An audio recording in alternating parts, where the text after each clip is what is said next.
many then shall die. Their names are marked. Your brother must die too. You consent, Lepidus? I do consent. Mark him down. Upon condition, Publius shall not live, who is your sister's son, Mark Antony. He shall not live. Look, check. I damn him. But Lepidus, go to Caesar's house and bring the will back here. We shall determine how to cut off some legacies he left. What shall I find you here? Here or at the Capitol.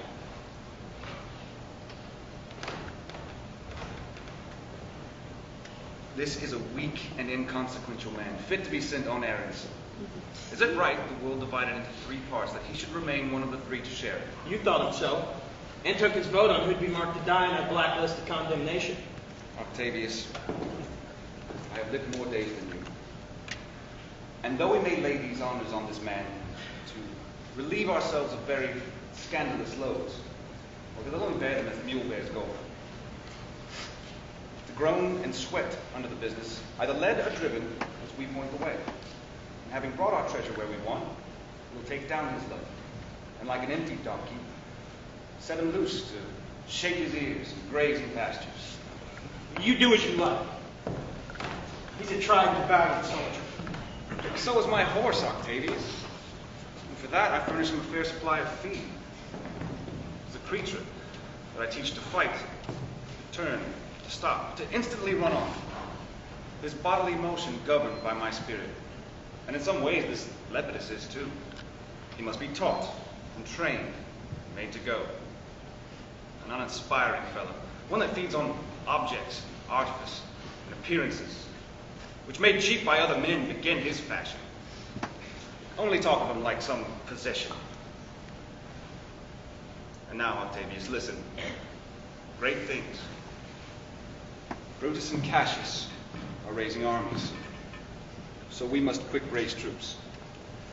Therefore, let our alliance be built up, our best friends joined and our means enhanced. Let us go now and sit in council.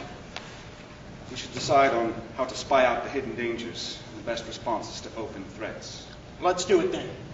For we're tied at the stakes and hounded round with many enemies. Some that smile have in their hearts, I fear, millions of mischiefs.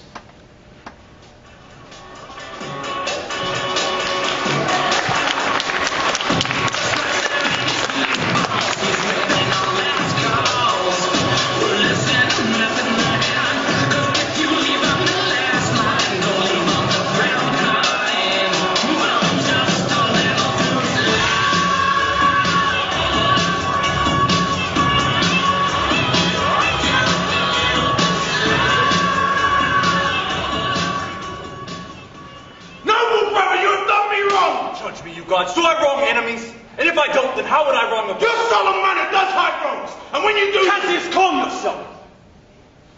You speak softly, I know you will. Before the eyes of both of our armies here, which should perceive nothing but love from us, let us not wrangle. That you have wronged me clearly shows in this. You have condemned and slandered Lucius Pella for taking bribes from the Sardinians. My letters, vouching for the man because I knew him, were ignored. You wronged yourself to write in such a case. It is not right at a time such as this that every small offence be critiqued. Let me tell you, Cassius, you yourself are widely criticized for an itchy palm, to sell and auction off your post for gold to undeserving men. I have an itchy palm? You know, if it wasn't Brutus that speaks this, then by the gods, this speech would be your last. Your name makes this corruption honorable. Punishment therefore hides his hate. Punishment! Remember the Ides of March. The Ides of March, remember. Did not great Julius bleed for justice' sake? What villain touched his body that did stab except for justice? What shall we, that struck the foremost man of this world just for supporting robbers? Shall we now contaminate our fingers with cheap bribes and sell our shining reputations for as much trash as may be snatched by this?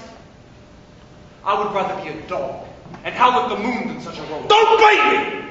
You forget yourself to limit me! I'm a soldier, more experienced and able than yourself to set conditions. Go on. I am. I say you are not. Don't provoke me! Or I'll forget myself. You think about your health before you tempt me further. Leave. You worthless man. Oh, it's possible. Shall I step aside for your wild anger? Shall I be frightened when a madman stares? Gods, great gods, must I endure all this? All this. Yes, and more. You nod to your proud heartbreaks. Go show your slaves how furious you are. Make your servants tremble. Must I flinch? Must I wait on you? Or must I stand and cringe under your cranky temper? By the gods, you'll swallow this poison of your spleen should it split you in two. For from this day forth you but a joke to me, to make me laugh in your waspish. Has it come to this? You say you were the better soldier. Let it appear so. Make your bragging true, and it shall please me well. For my own part, I would be glad to learn from noble men. You wrong me, Brutus. Every way you wrong me. I said experience, not better. Did I say better? If you did, I don't care. You know, when Caesar lived, he would dare not tempt me so. Peace, you dared not have tempted him so. I dared not? No. Then what dared tempt him? For your life, you dared not. Do not presume too much of our friendship. I may do something I'd be sorry for.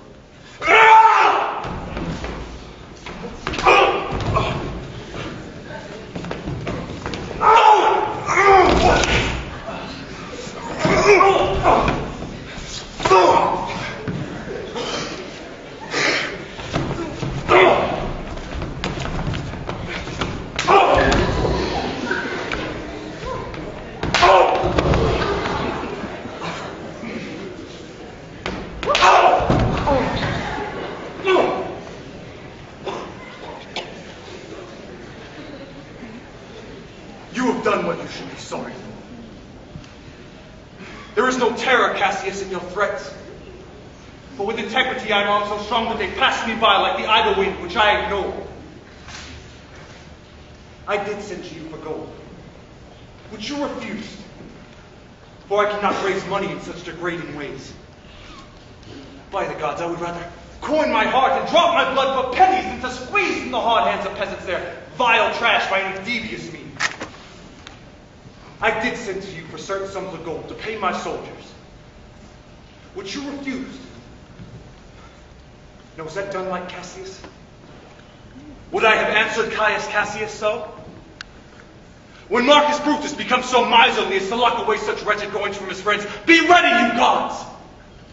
With all your thunderbolts, smash him to pieces. I did not refuse you. You did. I did not. It was just some man that bought my house's back. Brutus, you broke my heart. A friend should overlook a friend's defects. You make mine greater than now. I don't until you practice them upon me. You don't love me. I don't like your faults. A friend would never see such faults. No, flatterer would not, even if they were as large as Mount Olympus. Come, Antony! Come, young Octavius! Take the revenge of Cassius alone. For Cassius has grown tired of this world. Hated by what he loves. Threatened by his brother. Scolded like a servant. His faults spied out. Set in a notebook, memorized to be held in his face! I could weep spirits from my eyes.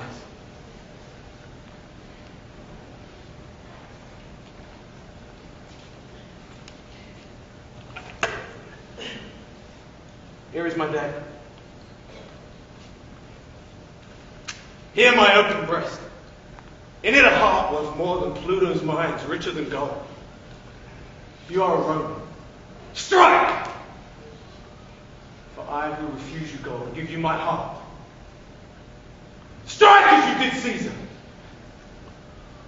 For I know when you hated him most, you loved him more than you ever loved Cassius.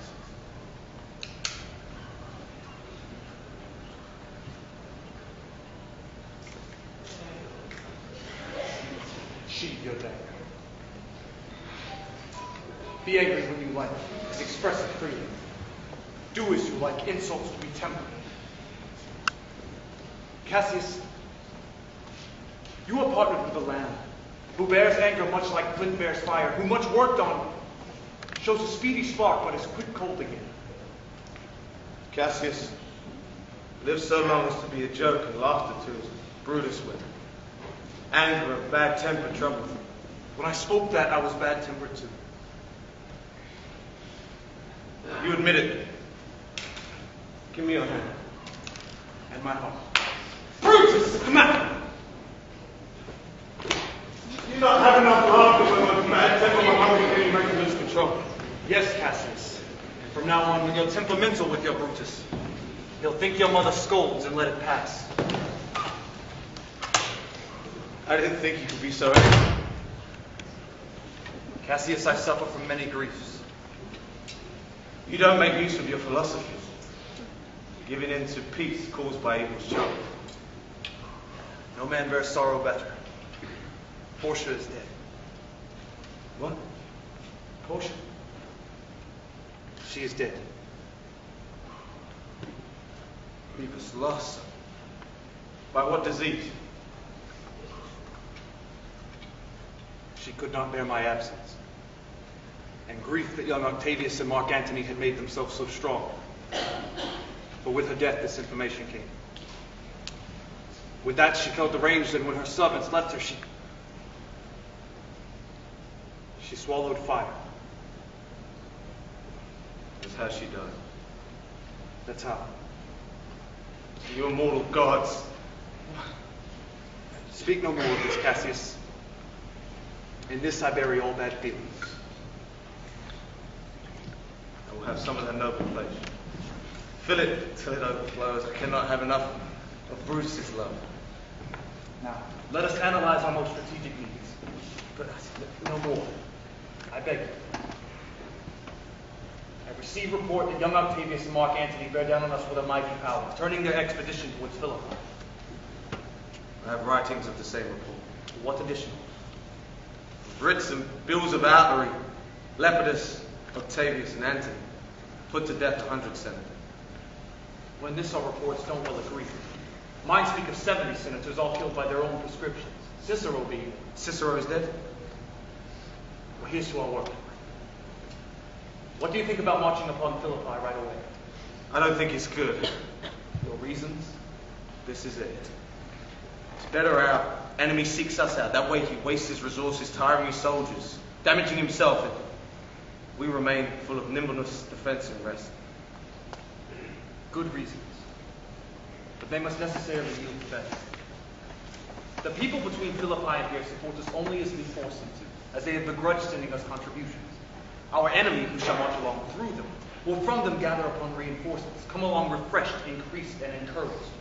From this advantage we can cut them off if we face them here at Philippi, these people at our rear. Good brother. Also, if you don't mind, you must note that we have pushed our friends to their limits. Our legions are brimful, our cause is right. Yet our enemy increases every day. We, at the height, are ready to decline. There is a tide that runs along the affairs of men, which taken at the flood leads on to fortune. But untaken, all the voyages of their lives are trapped within shallows and miseries. On such a full sea we now find ourselves afloat, but we must take the current as it serves, or we will lose our chance. Very well. Tomorrow, we'll march on Philippi together. The deep of night has crept on since our talk, and nature must obey necessity. There is no more? No more. Until tomorrow.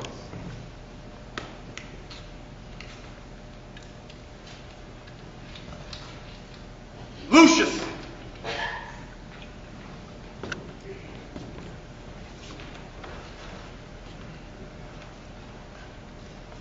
Bear with me, dear boy. I am too forgetful. Can you hold open your heavy eyes and play your instrument a tune or two? I can, sir, if you'd like. I would, my boy. I trouble you too much. You are willing. It's my duty, sir. I shall not push your duties past their limits. I know the young ones need their rest. I've slept enough already, my lord. It's good you did. And you shall sleep again. I won't keep you long. If I do live, I will be good to you. Music and a song.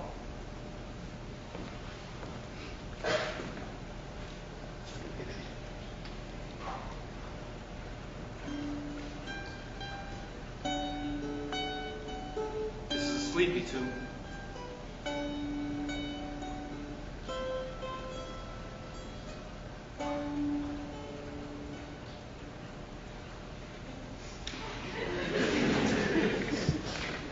Murderous slumber. You lay your heavy mace down on my boy that plays your music. Gentle lad, good night. I shall not do you so much trouble as to wake you. But if you fall down, you shall break your instrument. I shall take it. Gentle lad, good night.